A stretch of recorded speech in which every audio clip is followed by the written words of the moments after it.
Good afternoon, Orange County. I'm Heather Bell, the Director of Membership for the Orange County Chamber of Commerce. We are being brought to you today by Scene Labs. Thank you so much to them for sponsoring and producing this Meet the Member. Today, we are going to introduce you to John Lentini, who is the President of Bold Training Corp, an authorized Crestcom licensee, and a member of the Orange County Chamber of Commerce since November of 2019. Welcome, John. How are you today? Thank you, Heather. I'm doing very well. Thank you. I'm glad that you're able to join us. John, you are a 20-year career professional in the investment banking field globally. How did your path lead you to a leadership development training organization? Yeah, well, it certainly was a journey. It was interesting. So I spent, as you mentioned, over 20 years in investment banking around the globe in various locations and various functions and positions. And, throughout that time, I developed a lot of different skills in the finance world, front office and operations and finance functions.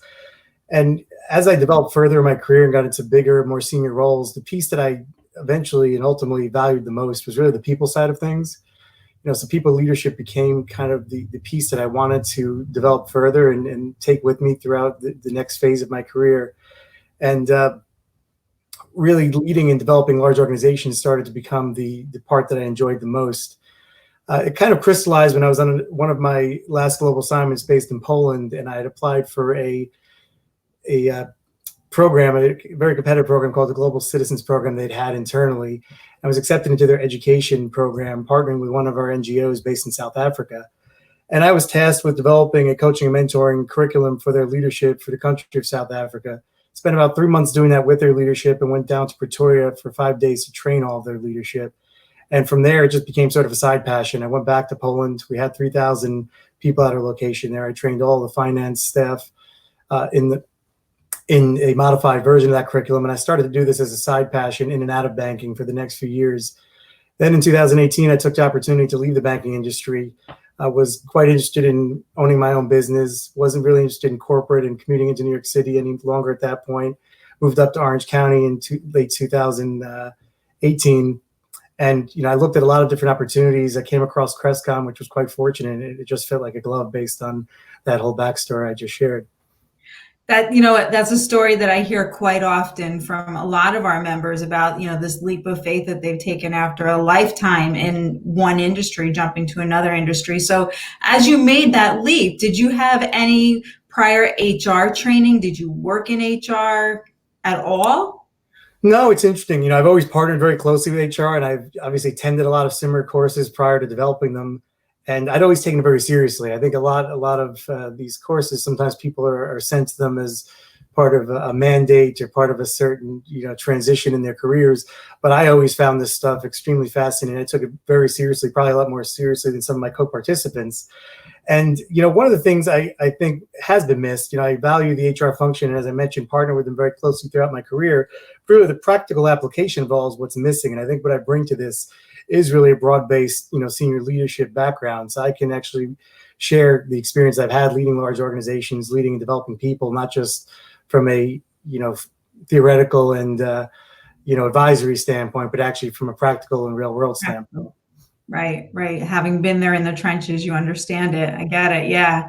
So what made you decide on Crestcom versus just starting, your own company and your own leadership curriculum based on, your experience? And what was your motivation? Yeah, no, also a very interesting question for me. I think it's the best of both worlds. I did start my own business. So my business, Bold Training Corp, is fully locally owned and operated. But I partnered with Crestcom because it gives me the kind of back office support and infrastructure, the global network that I'm used to and that I sort of want and need. Crestcom's been around for over 30 years, has a presence in over 60 countries. So that global network is something I'm able to tap into, which is of tremendous value. I can't even put a dollar amount on it. The curriculum that they had in place was very robust. They refresh it every year, 4 new modules each year. I would not have had the resources and the capacity to manage that. So it accelerated my startup, for one thing, limits the amount of employees I need to manage certain functions. They have very senior and respected thought leaders in leadership space who they partner with as subject matter experts. So we film bespoke video content that is for the exclusive use of our clients, but it actually is customized to fit into our curriculum. So again, that's something I would have been able to afford to do. I wouldn't have had the contacts to do. So I tap immediately into all those resources in that network while also being able to run my own business. And about 10% of my business on the side can be, for other related ventures. So I have that flexibility as well. That's great. You didn't have to recreate the wheel, and you understood the concepts that they had and the leadership development program that they had already in place. Tell us about their flagship program. Yeah, so Crestcom has a number of different offerings. There's a sales academy, there's strategy advisory, there's a number of different programs, but really the flagship program, which I work with the most, is our 12-month leadership development program. So it goes over a 12-month horizon, as I alluded to. It's 2 modules per month, so 24 modules over a 12-month horizon. Participants can start in any given month, and they matriculate 12 months later. So if they were to start this month in June, and they would graduate in May of next year. If they were to start in September, they finish in August, etc. So it offers that flexibility, which I think is extremely valuable. But really, it's a very holistic program. And the fact that it's over that 12-month horizon allows all the participants to really ingest, digest, and kind of incrementally move forward and implement all of these tools that we offer to develop themselves as leaders. That's amazing. Something that I would be curious to know, though,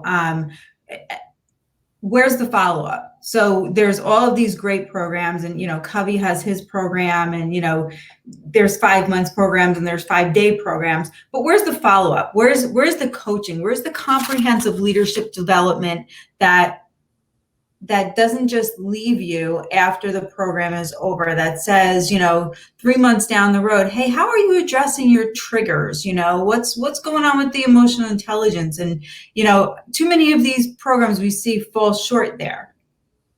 Yeah, no, I would agree. I do think that you've hit on a few things that I feel really differentiates Crestcom and how we operate. There's really 3 things. It's measured development. We kind of compare it much to a course of antibiotics. If you were to take a course of penicillin, if you took the whole bottle on the first day, if it didn't kill you, it's certainly not going to cure you, right? But a few days later, you often feel better and think you can stop taking the pills. But no, you'll just get sicker. So you really need to take that whole 12-month curriculum in order to get that holistic program that's required to develop yourself as a true leader. But really, the implementation plan, the accountability, which you kind of alluded to, are the key things. Every participant is given an action plan after every module. They need to record what their greatest takeaway from the module is, what tools they're taking, how they plan to implement them, and what they think the financial benefits will be for their area, for their firm. Then the accountability piece is really, I go back on site to every client after each module is delivered, about 2 to 3 weeks before the next module is delivered, to manage private coaching debrief sessions, to really keep people honest and make sure they're actually taking action with their plans. We equate it somewhat to a school teacher giving you homework and then showing up at home to make sure you did it and make sure you know how to do it. So we really do enforce the action plans. We make no bones about it. We want to make sure that we have people using these tools, not just becoming aware of them. And in terms of ongoing development, it's a 12-month program, but there's the opportunity to go into a continuing education in perpetuity. So once someone graduates after 12 months, there's the option to go into a continuing ed program, which is 1 extended module of fresh material every quarter, and that's refreshed every year. So participants can stay in the program really for as long as they see value and as long as their sponsors see value in the program. That's great. That's great. Because, I've seen so many of the programs that fall short, and it's nice to hear that there is that follow-up component, and perpetuity is phenomenal. Well, leadership development is an ongoing process. It never ends. And fortunately, and unfortunately. You never totally get there. Yeah. And if you think you have, then you're not. So the focus, is the focus primarily B2B? Or can an individual sign up for this program? Yeah, I mean, certainly the focus is business to business, without a doubt. Our doors are open to anyone who feels that they want to develop themselves as a leader. So if there's a solopreneur out there who feels they want to enroll, they're certainly more than welcome to. They can develop customer service skills and whole gamut. But really, our bread and butter is small to medium-sized enterprises. About 70% of Fortune's most admired companies are on the Crestcom client list around the globe. So we certainly work with a lot of large multinationals. But the sweet spot for us is small to medium-sized enterprises, roughly 50 to 500 employees. But we work, particularly in Hudson Valley, we work with a lot of smaller, even mom-and-pop shops may even have less than 10 employees. So anyone really who leads, manages, or supervises other people, or who wants to develop strong client relationships or is responsible for the performance of their peers and coworkers is an appropriate audience for this program. That's great. That's wonderful. I'm really impressed by what I'm hearing. 2018, you come to Orange County, you embark on this opportunity, this new opportunity. You invest in a chamber membership, which starts to show growth for your business.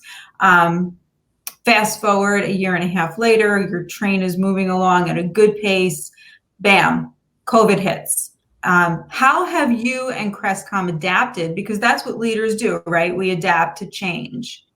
Yes, no, absolutely. We were quite fortunate, actually, in that Crestcom head office, which is based out in Denver, had adapted our entire curriculum to a virtual model roughly 2 months before COVID hit, just by pure luck. That was really done so that we can offer our programs to clients outside of our operational footprint. So if we had a client in New York City who has a satellite office, based somewhere in a more remote location where we didn't have any programs while they were still in physical locations, we had adapted the whole model such that it can be offered over Zoom. So because of that having been done just in time, really, we were able to pivot within 2 days of the pandemic hitting, which was quite fortunate. And, the feedback from clients has been tremendous. They really enjoy the virtual platform. I think we may struggle to get a lot of them to go back to a live classroom. So it's clear now that the virtual offering will be permanent. We do hope to get back to live as well, but the virtual is never going away. It's a new normal, not just due to the crisis that was sort of the impetus, but it's become a new normal for how we'll be delivering this program for sure. Yeah, I think I like the hybrid. I think the combination of the two would be okay with me. I don't know if I could go completely virtual, but I do like the hybrid. Yeah, especially now that a lot of people are working from home, they're not going to the office. They enjoy, being able to attend the program from the comfort of their own home. Once they're back in the office, they may be more willing to go to the live classroom, but we'll see how that plays out over time. I think you were on the coffee break when I made everybody stand up to prove that they were dressed from the bottom right, down, not clothes, but not wearing their pajamas. That's right. Yeah. So, all right. So my last question, tell us about Crestcom Cares, because I'm a big philanthropy girl. I'm all about, giving back to the communities where we work and we live. Yes. So, certainly in the current environment, we realize that, giving back is of utmost importance. We don't want to, to dismiss the sensitivity around the environment and the importance of giving back to our local communities across our global footprint. So Crestcom did implement the Crestcom Cares program, as you mentioned. It was kicked off in May, and it's been extended to the end of 2020 now. So that's really taking a four-pronged approach to how we're giving back. First off, we're offering special pricing. So, trying to ease people's budgets during these challenging times. Secondly, there's free content we're offering every month. So we're offering free webinars that anyone is able to attend. There's often replays available for those as well, and some of them are extraordinarily valuable. The feedback globally has been tremendous. We've had over 4,000 participants in some of them, so that has been a big positive. So free content and free value continues to be given. For every seat that we fill throughout this period, we're making a $100 donation to a local food bank. Is the third part of what we've been doing.